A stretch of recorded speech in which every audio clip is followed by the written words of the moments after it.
change clothes? I think we're good with No. this one. I'm liking this clothes change thing. Okay. Okay, here we go. Ready?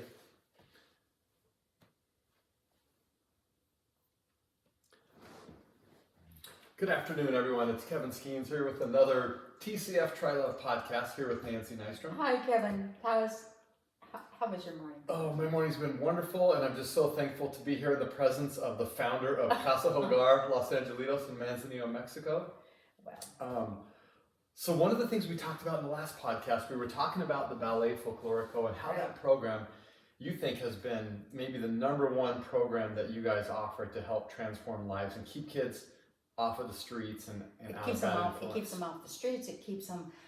They're growing constantly, developing all kinds of not only neurons but the ability to memorize, self-esteem, self-confidence, self-discipline. All those things that you really that makes you successful in life. It's very powerful, and it is a way without really putting it in that category. I think it is a very beneficial program to prevent trafficking, because those kids that are in the ballet that do that, the self-confidence they gain from that is just, they will never be will never be trafficked.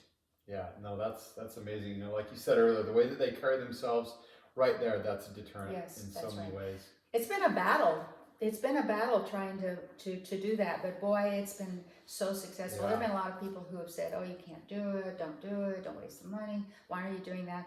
But you know, we had a visit from Dr. Donald Phelps from the Chicago, Aurora University of Chicago, who does this kind of research and works social services and kids with traumas, etc. And he came and did a sabbatical.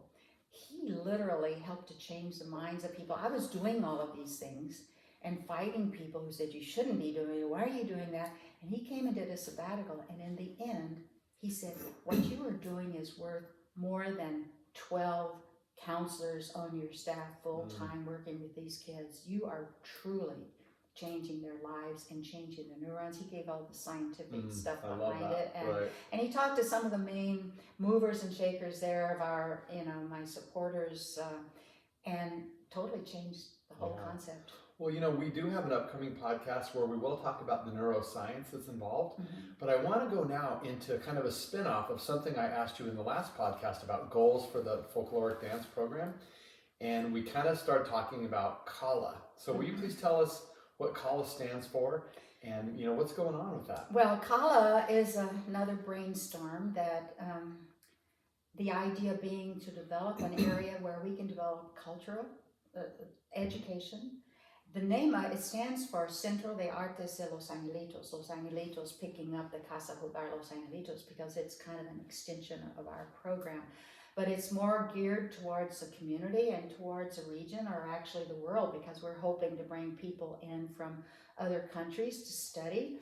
Eventually we will develop an educational area where they can study dance. So CALA is a building. It's well, it's not a total building yet, but it is, in the big scheme of things, going to be a building. We have the stage, which was donated by some founders. That we fundraising effort with that. Fundraising efforts. We have the commercial area. All of this being done and built, #1 for hopefully for sustainability for the Casa Hogar developing the program. #2 for educating and working with our own kids of the Casa Hogar, providing additional programs and development opportunities. #3 for the community kids that come in, whether it's working with the Ballet Folklorico or whether working with other programs. And then also for events for people to be able to come to and enjoy. Already this year we've had I think we've had 6-7 events. We will begin next year also doing the same thing. Now, are any of these events coming from people in the community, or are they all Casa Hogar? These are all events that we are presenting, the Ballet Folklorico. Someday you're hoping to rent out the facility. And we will be, yes, and we will.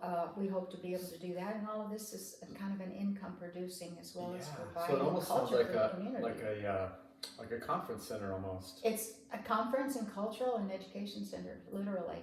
And we're building and developing as we get the funding for it. Nothing comes out of the Casa Hogar funds for that because we consider it to be a separate part Yeah. of it.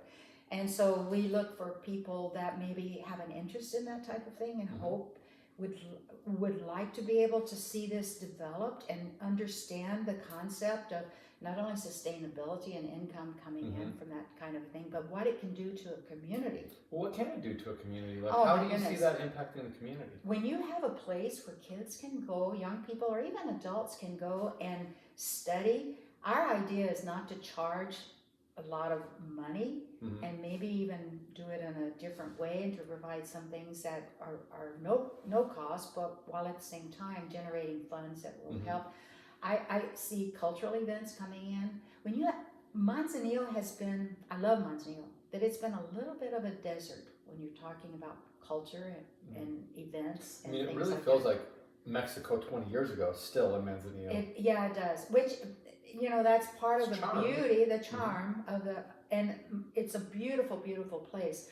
But it really has not put very much effort into that type of thing, where maybe in Colima City it has, or in Guadalajara you have other places where they offer some great activities and culture and events.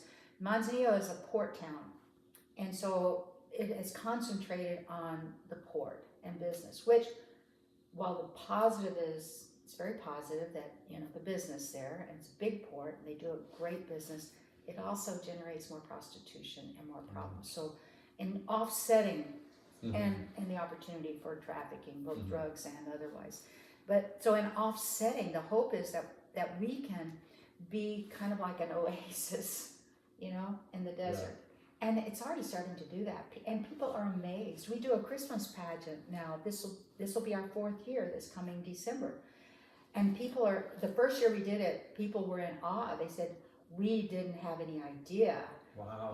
But there are people that travel to, Austria? I forget where it is, for the annual Christmas pageant that they do there, and people travel from all over the world. And I hope that at some point people will travel from all over to come to our Christmas pageant that we do as part of the ballet. Yeah. And so it includes not only music but dancing and with the theme of the pageant. Wow. So, and hopefully not this summer, but maybe next spring, that we will be able to do a tour again, international tour, to Texas and Colorado, and bring the ballet to that, representing Mexico and the ballet folkloric. So tell me what else needs to happen from a construction standpoint before CALA is completely finished. Well, right now, just the small part of it is we're developing finishing up what we call CALA Cafe. It's going to be a little cafe, like a coffee shop and whatever, that the community can enjoy and come and eat.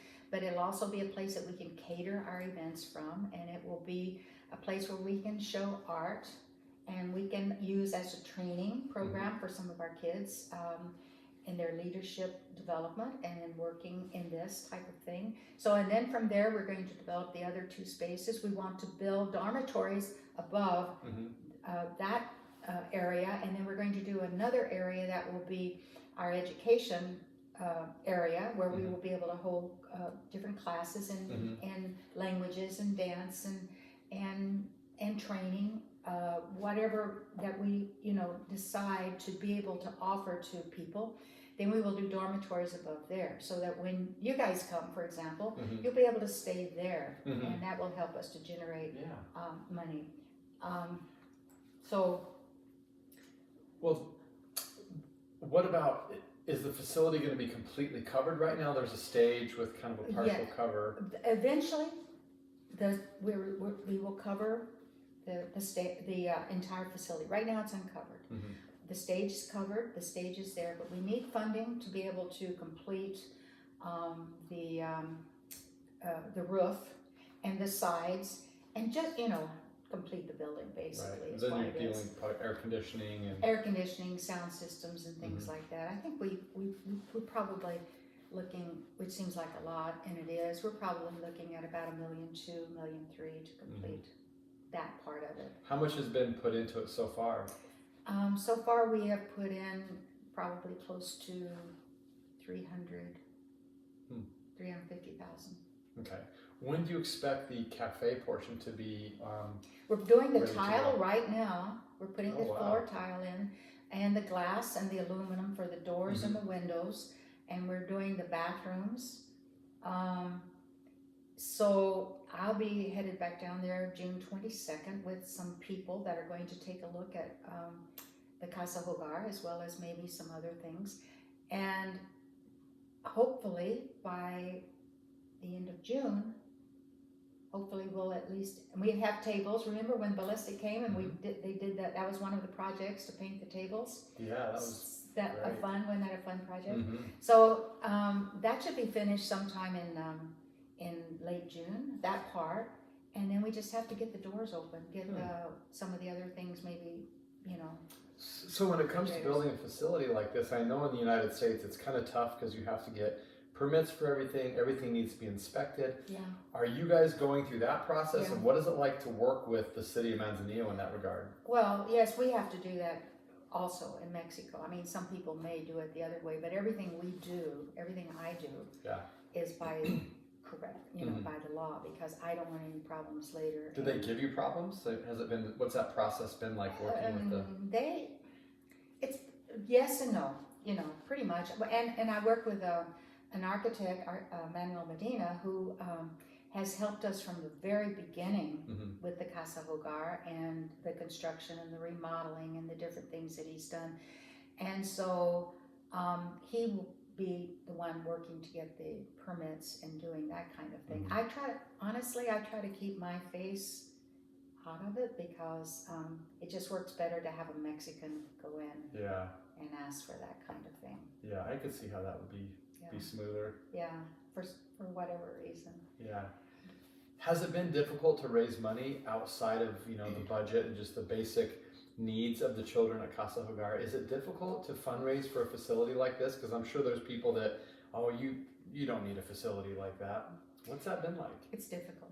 I mean, any way you look at it, it's difficult. We've had some great supporters who have come in and given us some support, like for example, Dick Overman, who helped us to raise the money for the stage and then to cover for the roof on the stage, and then some other people I contribute, and then we have others that David Thompson and his wife who help us, different ones who give because they believe in it, because they see what we've been doing. But it is difficult because there are people, let's say in the U.S., who say, well, why would we do that there when maybe there are people here that need help, which is true.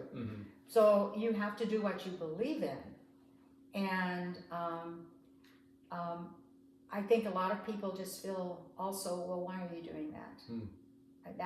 That's a fight, an ongoing battle that just seems to exist. But I believe that number one, if you're going to do something, try to do it right, do it well. Yeah, do it well. And number two, I believe that the benefit from something like this is so tremendous within the community, within, not just for the Casa Hogar. Yes, tremendous for the Casa Hogar because I'm hoping for sustainability, but bringing this for young people to be able to perform, to be able to learn, to be able to train and to study, for this sense of, I don't know how to say it, but just rising up into a different field. Yeah. It's very beneficial. And I think if you change an area like that, you're changing a community. And when you can change a community, that goes out into the world. Yeah. And people can take it with them. People can take it with. We have a lot of people that come down and visit. And people that come and visit the Casa Hogar are, let's say when we take the ballet out on a tour, and people that see that, they're truly, this is hard to believe, but their lives are changed. They see these kids who come from this poverty, who come from abuse, abandonment, neglect, extreme neglect, etc., etc. And they see them up on the stage performing with class and quality and professionalism, and especially Hispanics who see other Hispanics performing like this, and they know what they had to go through, and they leave in tears, and their lives are changed. It is so beneficial for other young people to see this kind of thing. Well, I remember when we were on tour in Canada with the ballet, the amount of people that stood in line afterwards just to talk to you and some of the other people about what an influence it had on them. Yes. And I saw tears, and I saw people waiting half an hour sometimes just to say. And also to want to talk to the young people, to shake their hand and to say, it makes me feel good. Me too. To talk about it. Yeah, I agree. It's been amazing. It's just been amazing. Yeah. How many people have been influenced? How many people's lives have been changed by all of this? Right. Well, have you ever been able to partner with any construction companies, whether it's United States or Mexico, for donations? Is that a thing where you? I would love to. I donated, put this voice out there. You know, we have companies there in Manzanillo that are connected to the United States. Cement companies. Cemex is there. Is it tough to get in the door at those companies? It's very tough to get in the door. Very tough to get in the door. Walmart is Mexico, U.S., all over. We have big companies like that, but the problem always is in networking and getting in the door. Yeah. So I'm always looking for somebody that can get us in the door and open a door for us to help us to accomplish some of these things. Well, here's what I would want those people to know is you're not just giving money to a really nice building to help a dance program at a children's home. Right. You're changing lives. Changing lives. And same way with the Casa Hogar, we're changing lives and we're changing communities. It is something very, very dynamic and very big. And if people really want to do something, if I can convince them, and show them, if they can come down and see them, the difference that it makes. Because people give to a lot of different organizations, and we are so generous. The United States is a very generous country, as well as Canada, and people are very generous. But many times, what people give to doesn't really make that much of a difference. And for example, maybe you give $100 or $1,000 to something, and by the time it gets to the project itself, maybe $300, $400 of that. How is that not the case with Casa Hogar and TCF? And, I don't take any money. I contribute money. Thank you, God, for allowing me for being in this role, in this position. But I would say at least 90% of what people give goes directly to the project. Any of the other goes maybe to some administrative costs and some banking charges and some things like that, but it goes to the project. And so dollar for dollar, the results are so much greater than many other things. Well, I think creating awareness of the changing life aspect and what this building could do to the future of not only Casa Hogar but the entire community. And then talking about groups that come down, once again, you're touching U.S., you're touching Canada. And if we could develop, and one of my dreams is to be able to franchise, this sounds kind of funny, but to franchise the Casa Hogar and to franchise this program in other areas because it's successful and it's working and it has been successful. I think it's 90 or 95% of nonprofits that start, like the one that we started 26 years ago, they're dead after 5 years. They don't make it even to 5 years, most of them. And yet we're still doing it because the like your program with the Try Love program, we have a system that works and truly changes lives. We don't throw the kids back out on the street when they're 12, 13, 14, 15 years old. We don't just maintain them, we truly change their lives. And CALA is doing the same thing, taking that concept and moving it into a different realm. So I would like to be able to get that word out. And we're always looking for ambassadors, people who can help us to get the word out. And you, Kevin, you're such a great, you have all these programs. You do a lot of speaking. You have these courses, these classes. I mean, I think anybody listening to this that might be interested in having you come for a series on the Try Love concepts and how they can apply it to their own lives or to leadership programs or in training. I know you do that. Yeah, I mean, that's something we want to do. You know, it's a personal dream of mine to be able to, as I said, I bring a group of 20 girls down every summer. I would like to make more trips, and it'd be nice to have that building finished. We could stay in the dormitories, do our work there, And just have some of the training, not only for them, but other people, other groups that come down, not just your girls, but we have, you know, we're going to do a golf tournament next February at El Corazon Golf Resort, which is a beautiful, beautiful place that I think anybody that's been there will just fall in love with it. And we're hoping to do an international golf tournament, not only, of course, obviously to raise funds, which we have to do in order to maintain, but also we'll probably be bringing in people that are in leadership roles, maybe people that are celebrities, people that want to improve their game, that might want to improve their situation. And so we'll be doing some classes, or I think hopefully we'll be able to have available some classes that will help people to do that. So what I'm trying to do, and I think what you do, Kevin, also in combination with this, is to keep us focused and training and developing and utilizing this concept in every area and to get it out to as many people as we can, because I think it's making a difference in people's lives. Amen to that.